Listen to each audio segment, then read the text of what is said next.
Hello, Assalamu alaikum. Hope you all are doing great and fine. Welcome once again in my YouTube channel, CSS and English Corner.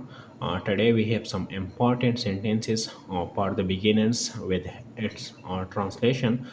So the first sentence is you should observe the past. हम usually Urdu में कहते हैं कि आपको रोज़ा या रोज़े रखने चाहिए। बिल्कुल सिंपल है। अगर हम इसकी इंग्लिश में ट्रांसलेशन करें तो इसका जो ट्रांसलेशन है यहाँ पर हमने लिखा है you should observe the past. रोज़े को इंग्लिश में क्या कहते हैं? पास्ट कहते हैं। बिल्कुल सिंपल है। अगर हम दूसरी सेंटेंस की तरफ आए, मैंने 5 नमाज़ें अदा किए, जो उर्दू में हम यूजुअली यूज़ करते हैं। अगर हम इसके ट्रांसलेशन इंग्लिश में करें तो इसका जो ट्रांसलेशन आता है आई अपर द 5 प्रेयर्स।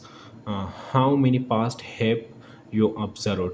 अगर कोई बच्चे से हम पूछे कि आपने कितने रोज़े रखे हैं, अगर हम इंग्लिश में इसको बोलेंगे तो इस तरह से हम बोल सकते हैं, how many fasts have you observed. आप यू की जगह कोई भी नाम भी यूज़ कर सकते हैं और प्रोनाउन भी यूज़ कर सकते हैं आप। फोर्थ नंबर एग्जांपल की तरफ आते हैं। हम यूजुअली कहते हैं कि ईद करीब है, तो इसको इंग्लिश में कैसे कहेंगे? Eid is around the corner. बिल्कुल सिंपल है। जो फिफ्थ नंबर सेंटेंस है हमारे पास, हम यूजुअली जो रोज़ा होते हैं वो खजूर के साथ इफ्तार करते हैं। तो कैसे कहेंगे हम इंग्लिश में? Break the fast by having dates. Dates खजूर को कहते हैं। सिक्स नंबर जो सेंटेंस है हमारे साथ, हम यूजुअली उर्दू में अपने जो छोटे होते हैं इसको कहते हैं कि जानबूझकर रोज़ा नहीं तोड़ना चाहिए। तो हम इसको इंग्लिश में कैसे कहेंगे? You should not break the fast deliberately. Deliberately का मतलब है जानबूझकर। 7 नंबर जो सेंटेंस है, मैंने जानबूझकर पानी पिया है। यूजुअली जो बच्चे होते हैं वो जानबूझकर पानी पीते हैं और कुछ लोग और भी होते हैं जो जानबूझकर भी पानी पीते हैं। तो हम इस सेंटेंस को इंग्लिश में कैसे कहेंगे? I have drunk the water deliberately. Deliberately का मतलब है जानबूझकर।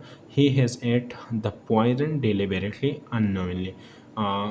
इसका जो उर्दू ट्रांसलेशन है, इसने जानबूझकर जहर खा लिया है, इसने अनजान में जहर खा लिया है। बिल्कुल सिंपल है। Everything is a money game. Usually हम जो बोलते हैं सब पैसे का खेल है एट्सेट्रा, तो हम इसको इंग्लिश में कैसे कहेंगे? Everything is a money game. It is not is it seem. ये ऐसा नहीं है जैसा दिखता है। यूजुअली जो फ्रेंड्स अपने आपस में गपशप लगाते हैं तो ये सेंटेंस बहुत ज़्यादा यूज़ करते हैं।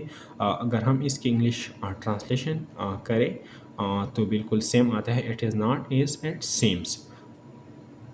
11 नंबर जो सेंटेंस हमने यहाँ पर लिखा है, मैं वैसा ना हूँ जैसा आपको लगता है।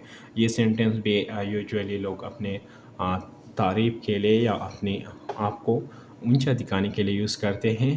तो हम इसको इंग्लिश में कैसे कहेंगे? I am not as it same you. इस सेंटेंसेस के थ्रू हम अपनी इंग्लिश को अच्छी कर सकते हैं, इसको इम्प्रूव कर सकते हैं। और अगर हम डेली बेसिस पर एक दो सेंटेंसेस इंग्लिश में यूज़ करेंगे अपने कन्वर्सेशन में, तो मैं उम्मीद करता हूँ कि आपकी इंग्लिश इसके साथ बहुत ज़्यादा इम्प्रूव होगा। Thank you for watching. Allah हाफिज़।